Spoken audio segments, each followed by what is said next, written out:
tal? ¿Cómo andan? Espero que bien. Estamos hoy en el quinto día del devocional semanal. Gracias por estar ahí, por acompañarnos. En realidad lo hacemos para la gloria de Dios, pero también por ustedes, porque queremos compartir la palabra de Dios cada día, aunque sea un breve momento. Y hoy, en el tema que venimos hablando durante esta semana, no te pierdas, basados en Juan 3:16, vamos a entender cómo funciona esto en la práctica, cómo funciona esto de escapar de la perdición y recibir la vida eterna. Vamos a leer Juan 3:16, dice así: porque de tal manera amó Dios al mundo que ha dado su Hijo unigénito, para que todo aquel que en él cree no se pierda, mas tenga vida eterna. Qué verdad tan maravillosa, impresionante, impactante. Es un texto precioso de la palabra de Dios que nos revela, en primer lugar, la iniciativa de Dios en la salvación, pero que también nos habla de la necesidad de una respuesta por parte de todos nosotros.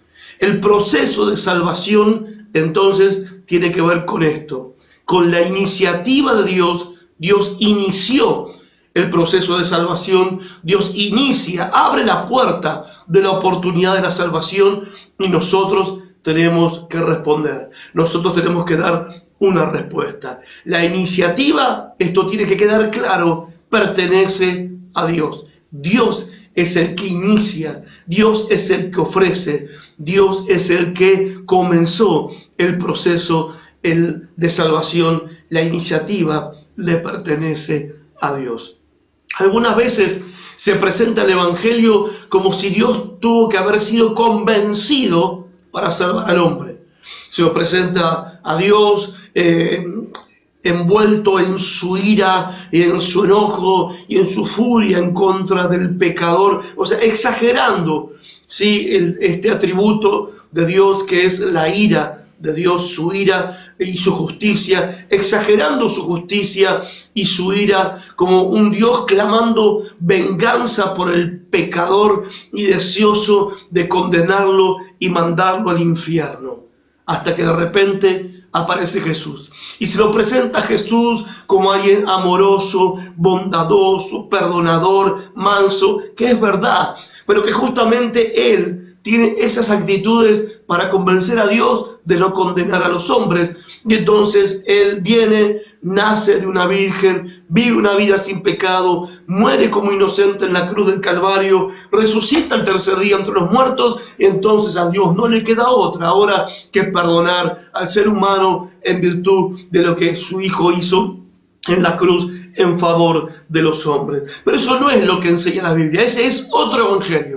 No es nada que ver con el evangelio que nos enseñan las Escrituras. Las Escrituras nos enseñan claramente que Dios no se vio obligado a ofrecernos la salvación. Nos dice claramente que todo empezó con Dios. Fue Dios el que tomó la iniciativa. Fue Dios el que envió a su Hijo al mundo. Si no fuera por Dios, no habría salvación. No había oportunidad de ser salvos ni de recibir vida eterna. Si no fuera por Dios, no habría evangelio. Si no fuera por el amor de Dios, estaríamos todos condenados para toda la eternidad. Ahora, quiero que noten esta expresión: para que todo aquel que en Él cree. ¿Qué es lo opuesto a creer? La salvación, la vida eterna es para todo aquel que cree. Pero ¿qué es lo opuesto a creer? Y yo sé que muchos dirían, y lo opuesto a creer es no creer, dudar, la incredulidad. Pero no. La Biblia dice que lo opuesto a creer es desobedecer.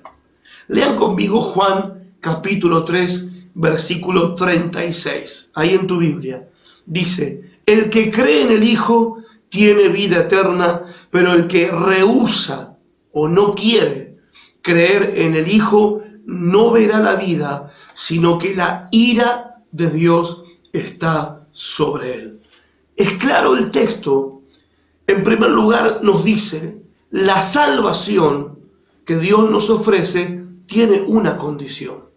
Y esa condición es creer. Creer Dios provee salvación, el hombre acepta la salvación y la acepta por medio de creer.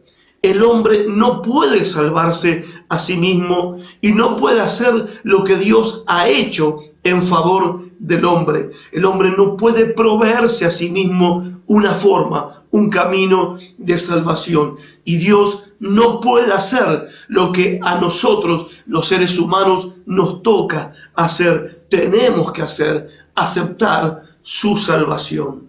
La salvación, por eso, es condicional. Tiene esta condición. Y dice el texto, todo aquel que cree es todo aquel que obedece. Repito, todo aquel que cree es todo aquel que obedece. Nadie puede decir yo creo en Dios y no obedecer a Dios. O sea, es una contradicción. Es ilógico, fuera de todo sentido común. Y quien dice creer en Dios, pero no obedece a Dios, no es salvo, no tiene vida eterna, está perdido y está condenado. Esa es la verdad. Ahora, la palabra creer en la Biblia es sinónimo de obedecer. En Juan 3:36 está diciendo esto: el que rehúsa creer en el Hijo no verá la vida, sino que la ira de Dios está sobre él. El que rehúsa creer significa el que no quiere, el que deliberadamente decide no creer, no porque no tenga a la mano los hechos concretos para poder creer, no es porque ignore, no, al contrario, ignora por su incredulidad, y su incredulidad está enraizada en su desobediencia. Por eso la humanidad no se divide en muchas religiones. La humanidad se divide entre los que obedecen a Dios, que son los que creen y son salvos, y entre los que desobedecen a Dios, que aunque diga que creen, no son salvos. Por eso la palabra creer involucra una aceptación, no solo de lo que Cristo hizo en la cruz, sino que al creer en Cristo estoy aceptando la autoridad de Cristo. Estoy aceptando la soberanía de Cristo y estoy entregando mi vida para vivir una vida en obediencia a Cristo. Algunos suponen que creer es el único requisito, pero esta palabra creer involucra, para ser salvos, algunas ideas, algunos conceptos que tenemos que nosotros valorar y a la vez poner en la balanza.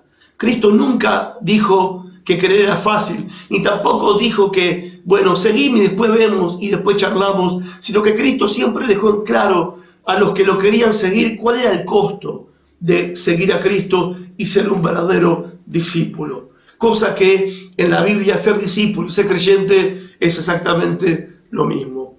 Ahora, creer, si solamente esa palabrita es la que habilita a que una persona escape de la perdición, reciba vida eterna y sea salva, entonces todo el mundo se salva. Porque todo el mundo dice creer.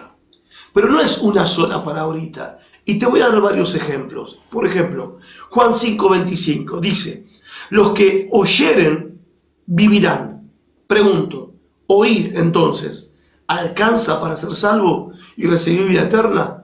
No. Segundo ejemplo, Romanos 10:13. Todo aquel que invocare el nombre del Señor será salvo. Entonces, invocar el nombre del Señor ya es suficiente para ser salvo y tener vida eterna. Claro que no. Tercer ejemplo, Hechos 11:18. A los gentiles ha dado Dios arrepentimiento para vida. Entonces, ¿solo el arrepentimiento es suficiente para ser salvo y recibir vida eterna? Por supuesto que no.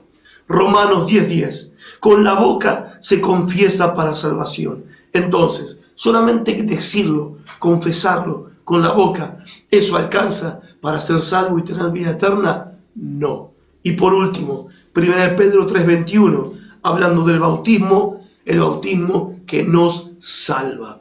La pregunta, ¿el bautismo es suficiente para que nosotros seamos salvos y recibamos vida eterna? No, por supuesto que no. Entonces, Cuando leemos estos textos, estos pasajes de la Biblia, reconocemos que el hecho de creer incluye todas estas cosas. Creer involucra obediencia, creer involucra oír la palabra, obedecerla. Creer involucra invocar el nombre del Señor. Creer involucra arrepentimiento. Creer involucra confesar a Jesucristo como mi Salvador. Y creer también involucra dar posteriormente el paso del bautismo. Por eso, creer no es simplemente un acto intelectual, no es un acto psicológico, no es una mera confesión que uno hace y ya está. Listo, hice una oración, dije que creo y se terminó, el paquete está abrochado, tengo vida eterna, tengo salvación, no importa cómo viva ahora. No es así. Creer, como dice Juan 3:16, todo aquel que cree involucra también una vida de obediencia. Si digo que creo en Él, voy a vivir en obediencia a Él. El apóstol Juan, también en su primera carta, él dice que el que dice que cree en Él debe andar como Él anduvo. Creer entonces involucra el obedecer. Dios provee la salvación y el hombre responde. ¿Y cómo responde? Obedeciendo a la fe y viviendo en esa obediencia a la fe. Dios te bendiga.